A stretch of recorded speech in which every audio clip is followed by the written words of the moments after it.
잘 보셨습니까? 네, 원래 영화 끝나면 박수 치고 연극 끝나면 박수 치고 그런데 우리도 박수 한번 칩시다.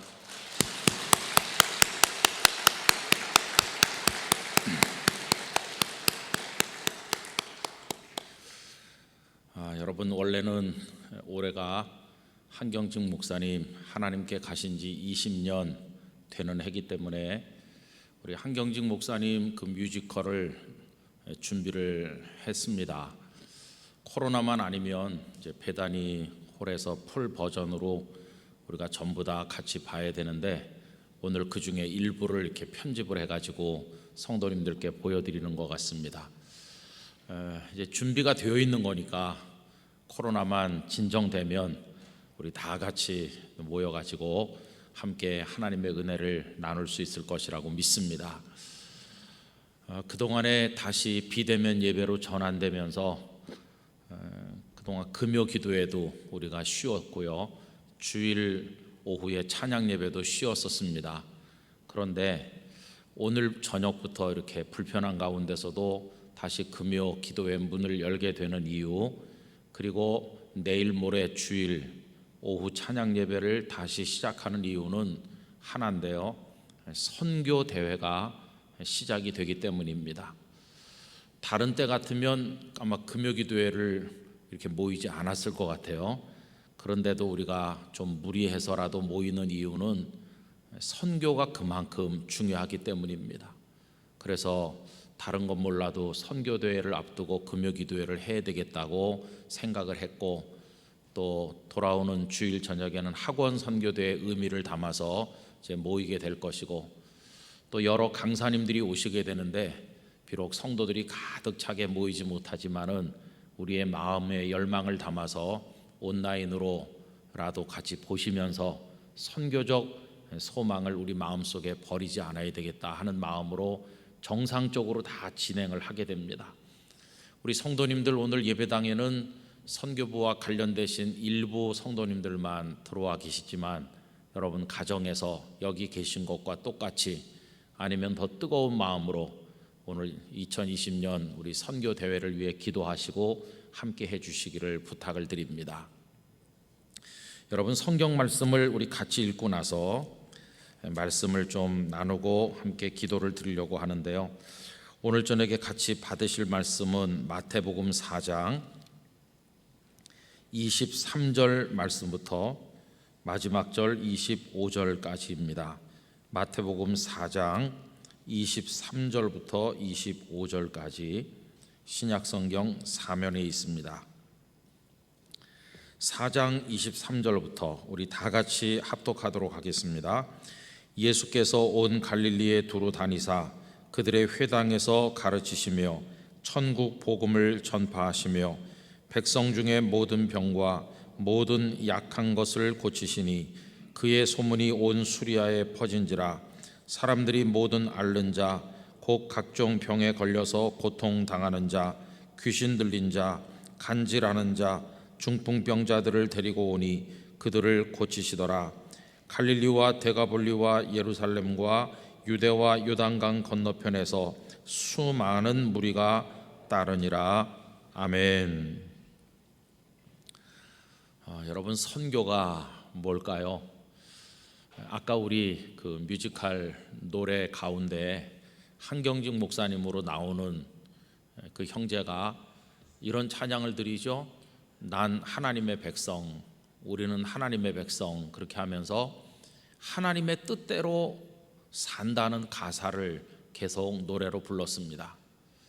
여러분, 선교가 뭐냐고 묻는다면 하나님의 백성의 자기 의식을 가지고 하나님의 뜻을 이루며 살아가는 삶이라고 생각합니다.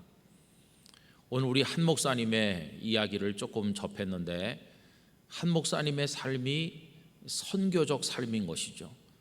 여러분, 선교를 복잡한 이론을 가지고 전개할 수도 있습니다만은 어떤 목사님은 이렇게 간단하게 설명했습니다. 언제나 우리 속에 충돌하는 것은 나를 사랑하는 이기적인 자기 사랑이 있고, 그 다음에 그 옆에서 하나님의 뜻을 위해서 다른 사람을 사랑하는 삶이 있는데 이 두 가지가 언제나 한 사람 안에서 충돌한다는 것입니다. 그래서 자기 사랑의 본능이 더 커서 그 인생의 모든 내용들이 자기 사랑을 향해서 정리된다면 그 사람은 이기적인 인생을 사는 것이고 그거는 선교적인 삶이 아니라는 것입니다. 그런데 큰 은혜를 받고 나면 삶이 선교적 삶으로 전환되는데 그 은혜가 무엇입니까? 예수님께서 우리를 구원해 주시는 거, 그게 은혜입니다. 그러면 예수님께서 우리를 구원하시는 것은 어떻게 이루어졌나요? 그것은 예수님께서 이 땅에 오셔서 33년 계시는 동안에 선교적 삶을 사심으로써 이루어진 것입니다. 여러분, 우리 예수님은 이 땅에 계신 동안에 당신 자신을 위해서는 살지 않으셨어요. 전적으로 모든 것을 우리를 위해서 사셨어요. 자기를 위해서 사는 것은 비선교적인 것이고 하나님의 뜻을 위하여 남을 위해 사는 것이 선교적인 삶이라고 간단하게 정리한다면 우리 예수님의 삶은 100% 선교적 삶이었다고 말할 수 있습니다. 여러분, 우리 예수님 얼마나 능력이 많으세요. 말씀 한마디면 바다도 잔잔케 하세요. 병든 자도 일으키세요. 못하시는 것이 없으세요. 그런데 우리 예수님은 많이 굶주리셨습니다. 40일 동안 광야에서 마귀에게 시험을 받으실 때도 그때도 아무것도 잡수지 않으셨어요. 마귀가 와서 이 돌들로 떡을 만들라고 유혹을 하였습니다. 예수님의 능력이면 뭐 돌이 있으나 없으나 얼마든지 음식을 만드실 수 있죠. 그런데 예수님께서는 하지 않으셨어요. 또 십자가에 달리시기 그 마지막 한 주간 직전 그 한 주간을 베다니에서 주무시고 아침 일찍 예루살렘에 가시고 이렇게 내왕하시면서 지나시다가 십자가에 달리셨는데 거기도 복음서 말씀에 보면 어느 날 아침 예수님께서 몹시 시장하셔서 아직 때가 되지 않았음에도 무화과를 얻을 수 있을까 해서 무화과 나뭇잎 사이를 뒤적거리시는 예수님의 모습을 볼 수 있어요. 아, 예수님은 굶주리셨구나 하는 걸 알 수 있습니다. 능력이 있으신데 왜 예수님께서는 당신을 위해서 음식을 만들거나 잘 잡수시거나 하지 않으셨을까요? 그런 예수님께서 배고픈 군중들을 만나셨을 때는 당신의 능력을 아낌없이 사용하셔서 떡 5개 물고기 2마리로 그 많은 사람을 먹이셨고 또 떡 7개로 많은 사람을 먹이신 적도 있죠. 여러분, 이 분기점이 뭡니까? 당신을 위해서는 아무것도 하지 않으신 예수님께서 남을 먹이기 위해서는 아낌없이 능력을 사용하셨다는 것입니다. 우리 예수님의 삶이 선교적 삶이었다고 하는 걸 바로 거기서 명확하게 볼 수 있고 마지막에는 남을 먹이고 남을 고치고 남을 위로하고 이렇게 하시다가 끄트머리에는 당신의 물과 피를 다 쏟으셔서 우리를 위해 주시지 않으셨습니까?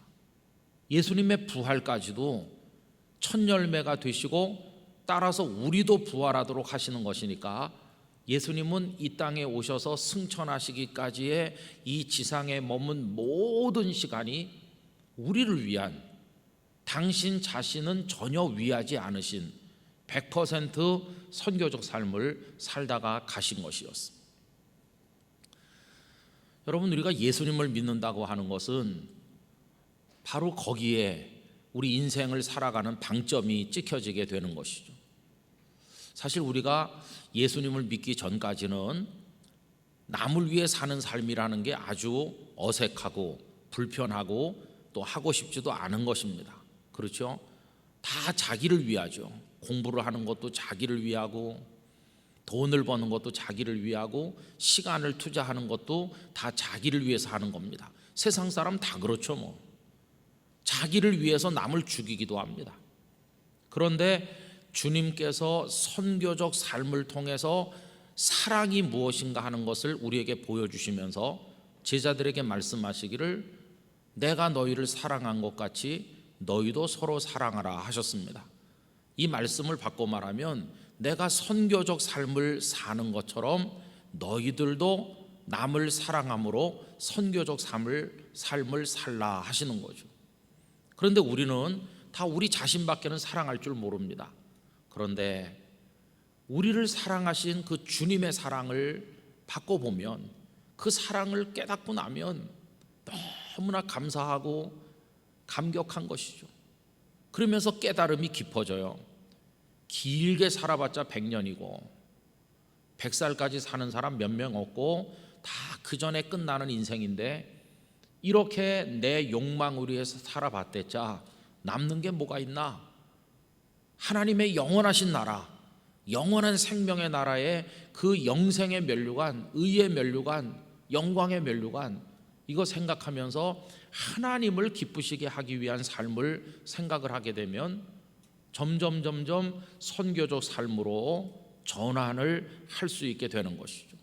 자기밖에 모르던 이기적인 사람들이 이제는 남에 대해서 관심을 가지게 되고, 자기만을 위해서 돈을 벌던 사람이 그렇게 벌어들인 돈을 남을 위해서 투자하게 되고, 시간을 사용하고 마음을 사용하고 이렇게 살아가게 될 때 그 사람이 조금씩 선교적 삶으로 전환되는 것이죠.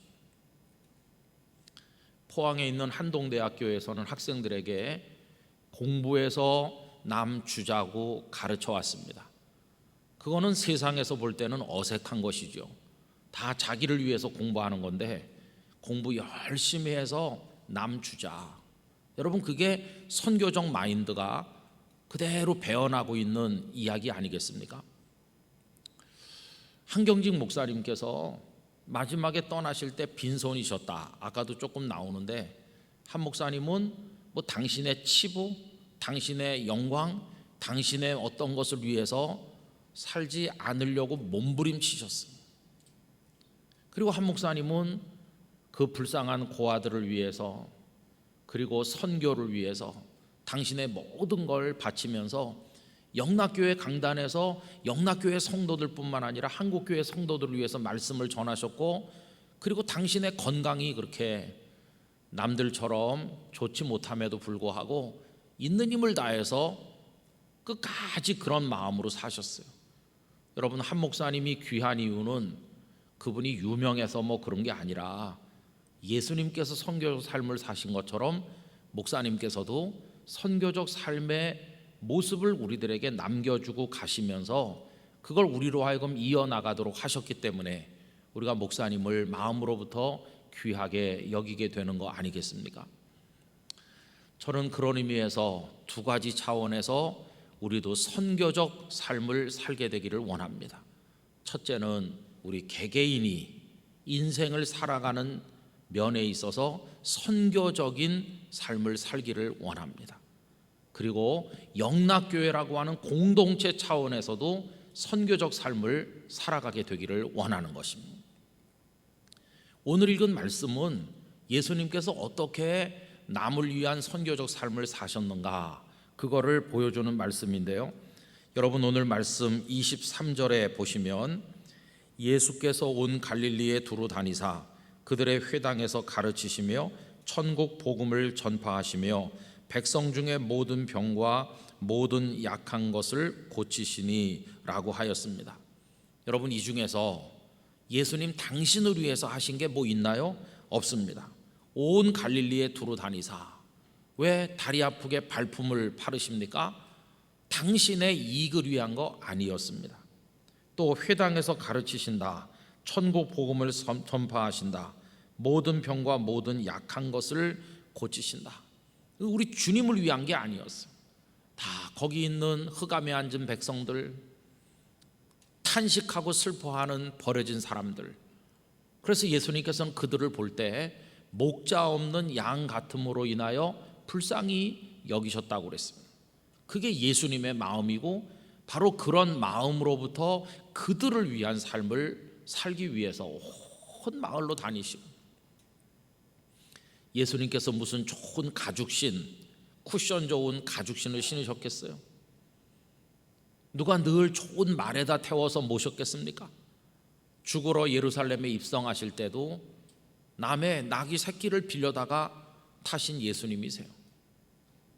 우리 예수님께서는 그렇게 다니시면서 그 샌달에 발가락이 나오고 먼지가 덮이고 그리고 돌뿌리에 채이고 아마 그렇게 타박타박 걸어서 다니셨을 것입니다. 그리고 말씀을 가르쳤는데 그들이 다 기쁨으로 받았나요? 예수님의 말씀을 꼬투리 잡아 비방하는 사람들이 얼마나 많았습니까? 그래도 그들 중에 한 사람이라도 천국을 깨닫도록 하기 위해서 주님께서는 그들을 가르치셨습니다. 병을 고치고 귀신을 쫓아내시고 그들의 연약한 것을 고치셨는데 그럼 그들이 다 열광적으로 예수님의 제자가 되었느냐? 아니요. 그런 은혜를 입은 사람들 중에 태반은 다 나중에 예수를 못 박으라고 소리 지르는 그런 사람들이 된 걸 우리가 알고 있습니다. 그럼에도 불구하고 예수님은 상대방의 반응에 연연하지 않으시고 그들이 당신을 어떻게 대하는지 거기에 생각을 두시지 않으시고 그냥 당신께서 원하시는 대로 그들을 위하여 모든 것을 쏟아 부으신 것을 볼 수가 있겠습니다. 그 사람이 은혜를 얼마나 받은 사람인가 하는 것은 자기 사랑의 부분이 큰가 하나님의 뜻을 위하여 남을 사랑하는 부분이 큰가 그걸 보면 알 수 있는 거죠. 여러분, 이 세상에는 100% 남을 위해서만 사는 사람은 한 사람도 없을 것입니다. 우리는 99% 우리 자신을 위해서 산다고 밖에 말할 수가 없습니다. 그러나 1%라도 작은 부분에라도 하나님의 뜻을 위해서 남을 위해 살려고 노력을 한다면 그게 선교적으로 전환이 되는 것입니다. 우리 영락교회가 선교적 교회로 성숙해 가기를 간절히 원하는 것입니다. 여러분, 그렇게 하면 그 다음은 어떻게 되는 것일까요? 24절에 가서 보시면 예수님의 소문이 온 수리아에 퍼진지라 사람들이 모든 앓는 자 곧 각종 병에 걸려서 고통당하는 자 귀신 들린 자 간질하는 자 중풍병자들을 데려오니 그들을 고치시더라. 이게 곧 다음 절이죠. 23절에서 열심히 하셨어요. 그런데 24절에 가니까 더 많은 사람들이 오는 겁니다. 여러분 어떻게 생각하세요? 세상에서는 열심히 공부하고 열심히 돈 벌고 애쓰고 하는데 왜 그렇게 합니까? 열심히 한 다음에는 좀 잘 먹고 잘 살기 위해서 좀 편안히 살으려고. 그게 세상의 원리죠. 젊어서 고생은 사수도 한다는 말은 왜 생깁니까? 젊었을 때 열심히 고생해서 노력해가지고 늙음하게 가서 편안하게 살려고 젊어서 투자한다는 뜻이 그 속에 있잖아요. 그러니까 세상의 원리는 앞에서 열심히 하면 뒤에서는 편안하게 쉬는 겁니다. 쉬기 위해서 앞에서 열심히 하는 겁니다. 그런데 천국의 원리는 정반대입니다. 23절에서 갈릴리 여러 마을을 다니시면서 열심히 했더니 24절에서 예수님은 편안히 쉬셨나? 아니요. 더 많은 사람들이 오는 거예요. 그게 선교의 특징입니다. 아무것도 안 하면 그렇지 않겠지만 하나님의 뜻을 위해서 남을 위해서 사랑을 베풀기 시작하면 처음에는 요만큼 베풀었는데 그 다음엔 편안해지는가? 아니요. 그 다음에는 사랑을 베풀어야 될 일이 더 많이 생기는 거예요. 영락교회가 선교를 잘하면 몇 년 후에는 아무것도 안 해도 되고 편안해지는 게 아니라 갈수록 해야 될 일이 더 많이 늘어나게 될 것입니다. 그게 영적인 원리인 것입니다. 하나님께서는 열심히 하는 사람에게 이제는 수고하고 애썼으니까 푹 쉬어라 이렇게 하지 않으세요. 그걸 보여주는 비유가 달란트 비유 아닙니까? 여러분 5달란트를 받아서 5달란트를 남긴 사람, 2달란트를 받아서 2달란트를 남긴 사람 이렇게 있는데 1달란트를 땅에 파묻어 놓은 그 사람 있잖아요. 그럼 그 사람의 1달란트는 어떻게 합니까? 그거 빼앗아 가지고 그 10달란트 가지고 있는 사람에게 주라고 그러잖아요. 문화 비유에서도 비슷한 얘기가 나오죠. 너희들은 수고를 많이 했으니까 이제는 편히 쉬고 그거 전부 다 저 녀석한테 줘서 이제부터 애쓰게 하자, 이게 아니고 지금까지 수고한 사람에게 더 많이 수고하도록 하시는 것이 하나님의 원리라는 것을 깨닫게 돼요. 여러분, 그래서 가끔은 난 지금까지 선교 많이 했다고, 난 남을 위해서 많이 노력했는데 저 사람 아무것도 안 한 사람한테 좀 갖다 부탁하라고 왜 맨날 나한테 와서 힘들게 하느냐, 이렇게 짜증이 날 수도 있어요. 왜 맨날 우리 영락교회에다 부탁합니까? 왜 맨날 나한테 그래요? 이럴 수도 있지만은 그게 선교의 기본적인 속성인 것이, 하나님께서는 너 잘하는구나, 너 23절에서 열심히 뛰어다니는구나, 내가 24절에 새로운 사명까지 너에게 더해주고 싶다, 너 더 많이 맡아라, 이렇게 하시는 거예요. 여러분, 그래서 그 교회가 살아있는 교회인지 병든 교회인지 이런 거를 알려면요, 병든 교회는 갈수록 이렇게 왜소해집니다. 하는 일이 점점 줄어요. 그래서 어떤 분은 이렇게 얘기했습니다. 어떤 교회가 부흥하는 교회냐 하면은 광고가 많은 교회가 부흥하는 교회래요. 아무것도 안 하는 교회는 주보에 뭐 광고할 게 없잖아요. 그런데 주보 면이 부족할 정도로 각 부서가 뭘 열심히 하고 하나님의 뜻을 이루기 위해서 광고가 앞뒷면으로 빽빽하고, 이런 교회는 뭔가 좀 살아서 움직이는 증거가 아닙니까? 근데 갈수록 일이 더 많아져요. 교회가 해결해야 될 일이 많아지고 도와야 될 사람들이 많아지고 복음을 전파해야 될 대상의 그 영역이 넓어지고, 이게 이제 살아있는 교회의 증거인 것이죠. 저는 우리 영락교회가 하나님의 은총 가운데서 그렇게 될 수 있기를 원합니다. 점점 시간이 가면 갈수록 성도들이 이걸 피곤해하고 힘들어하고, 왜 꼭 우리 교회가 해야 되는 건가, 왜 나한테 우리 부서에다 하라고 그러나, 이렇게 하는 것이 아니라 하나님 감사합니다, 우리에게 더 많은 것을 맡겨주신 하나님을 찬양합니다, 이렇게 하면서 기쁨으로 받아서 더 열심히 감당하고, 그러면 그 다음에 하나님께서 생각지 못한 또 다른 사명을 주시고 또 다른 사명을 주실 때, 주님 나라에 가는 그날까지 개인이나 교회나 하나님의 복음을 위해서 더 많이 헌신하다가 하나님 앞에 가는 거 아니겠어요? 여러분, 그렇게 할 때 그 공동체도 개인도 살아있는 것이고, 그 결과는 어떻습니까? 25절에 보니까요, 갈릴리와 데가볼리와 예루살렘과 유다와 요단강 건너편에서 수많은 무리가 따르니라. 여기 이제 그 지명들이 나오는데, 갈릴리, 원래 예수님은 갈릴리 출신이시죠. 거기서 나사렛에서 성장하셨는데 이제는 그 영역이 예루살렘, 유대, 요단강 건너편 할 것 없이 막 사방에서부터 예수님께 나오는 것을 볼 수가 있습니다. 여러분, 우리 영락교회가 그런 교회가 될 수 있기를 간절히 원합니다. 그래서 예수님의 소문이 쭉 퍼지는 것처럼 그 영락교회가 하나님을 기쁘시게 하기 위해서 선교적 삶을 모든 성도들이 살고 있다고 하는 소문이 퍼져나가기를 원하는 것입니다. 거기 24절에 보면요, 그의 소문이 온 수리아에 퍼진지라. 예수님의 소문이 쫙 퍼져요. 그런데 여러분, 소문이라고 다 좋은 소문은 아니죠. 어떤 소문이 있습니까? 뜬 소문, 헛소문, 그런 것도 있잖아요. 소문 듣고 갔더니 뚜껑 열어보니까 속이 텅 비어 있을 때 헛소문이네, 이렇게 말합니다. 근데 예수님은 헛소문을 내는 분이 아니에요. 예수님께 사람들이 모여와서 보니까 예수님은 헛소문을 퍼뜨리는 분이 아니셨어요. 소문보다 오히려 더 대단한 분이었어요. 여러분, 스바의 여왕이 그 먼 데서 솔로몬의 명성을 소문으로 듣고 정말 그런가 하고 예물을 준비해서 신하들과 함께 솔로몬을 만나러 오지 않았어요. 솔로몬의 많은 지혜로운 말을 듣고 솔로몬이 왕좌에 앉아있고 거기 신하들이 서가지고 있는 그 모습들을 보면서 그 스바 여왕이 뭐라고 말합니까? 내가 듣던 것보다 훨씬 뛰어나다고 말하잖아요.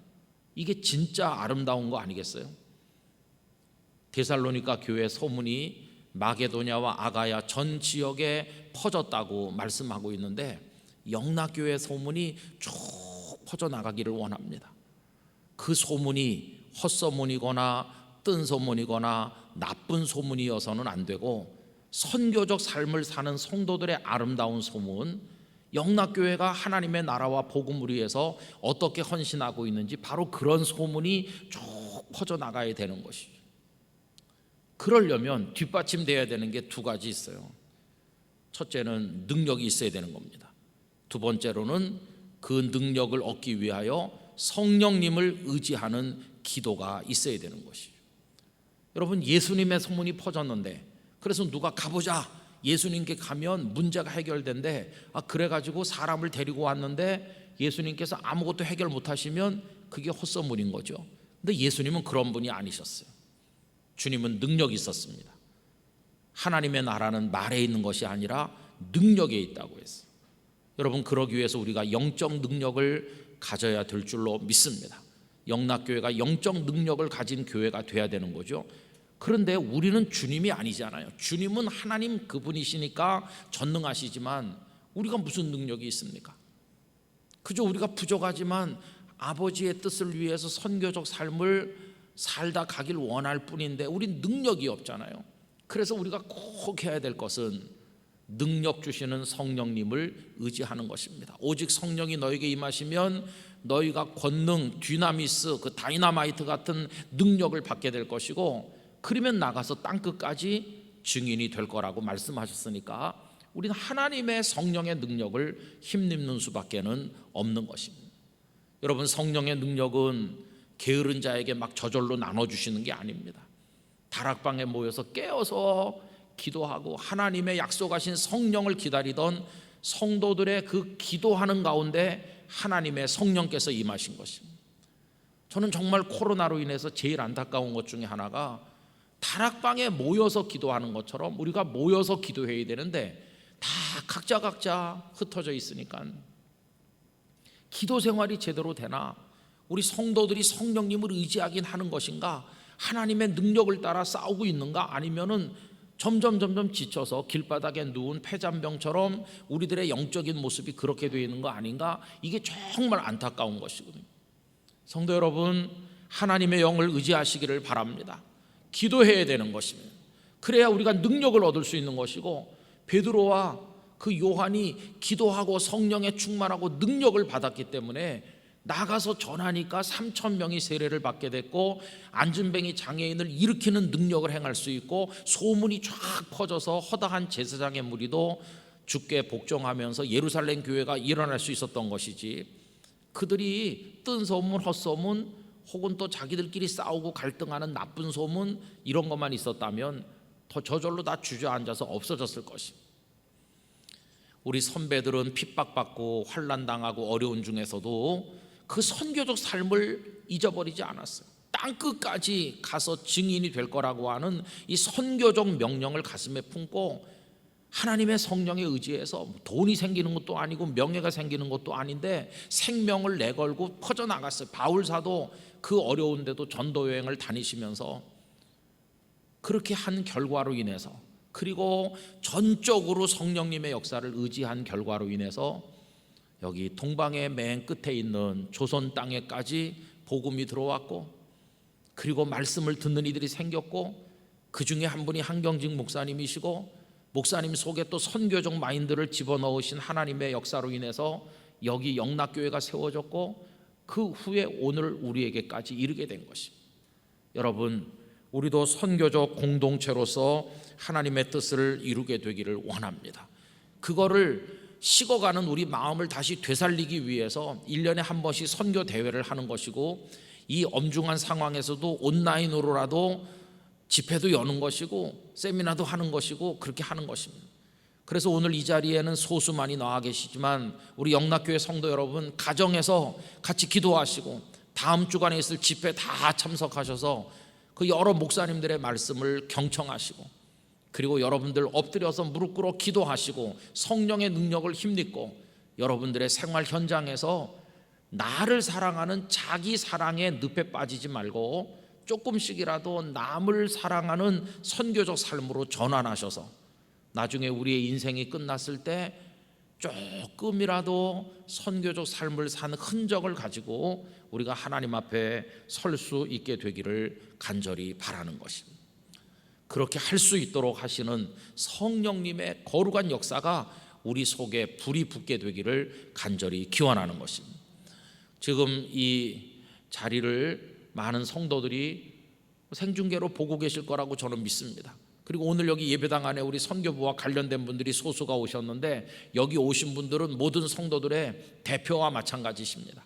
그래서 오늘 여기 오신 분들은 한 분이 적어도 나는 100명을 대표해서 왔다, 그런 마음을 가지시고 이 시간 이후에 우리 차 목사님 기도를 인도할 때 기도할 수 있기를 바라고, 여러분 가정에서 그렇게 기도할 수 있게 되기를 바라는 것입니다. 우리 영락교회가 그동안에 여러 가지 부침도 있고 또 시험에 어려운 일도 있었지만, 여러분 다시 우리 삶의 선교적 불길을 피워 올리도록 합시다. 그렇게 해가지고 쭉 해서 한국 교회가 우리 교회에 많은 것을 기대할 때 왜 우리한테만 그래요? 이렇게 하는 게 아니라 하면 할수록 더 많은 걸 맡겨주시는 원리에 따라서 우리 영락교회가 이 시대 감당해야 될 사명 잘 감당할 수 있게 되기를 원하는 것입니다. 여러분 우리 연약합니다. 그러니까 기도하고, 부족합니다. 그러니까 주님 의지하고, 이렇게 하는 가운데 우리 한 사람 한 사람의 인생도 그렇고 우리 교회도 그렇고 선교적 삶으로 전환되는 그런 축복을 누리게 되기를 간절히 기원합니다.